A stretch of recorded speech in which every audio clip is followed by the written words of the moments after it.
অনেক সময় জেলখানায় আমার সঙ্গে প্রায় দেখা হতো।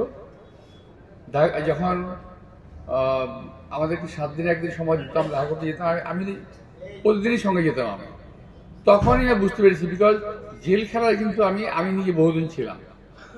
আমি খুব সাবধান থাকতাম এক জায়গা থেকে। সেটা হলো, জেল কর্তৃপক্ষ অনেক সময় ব্যক্তি বিশেষে তারা স্লো পয়জনিং করে, এবং আমি খুবই নিশ্চিত দেশনেত্রী বেগম খালেদাকে জেলে বন্দী থাকা অবস্থায় স্লো পয়জনিং করা হয়েছিল। এখন থেকে 5-7 বছর আগে ভারতীয় একজন সাংবাদিক ঢাকায় এসেছিল, যখন আমার সাথে দেখা হয়, উনি বললেন, আপনি কি নিয়ে লাফালাফি করতেছেন? উনি তো বাঁচবেন মাত্র 2 বছর। আমি বললাম, কেন? ওইভাবেই ডিজাইন করা আছে।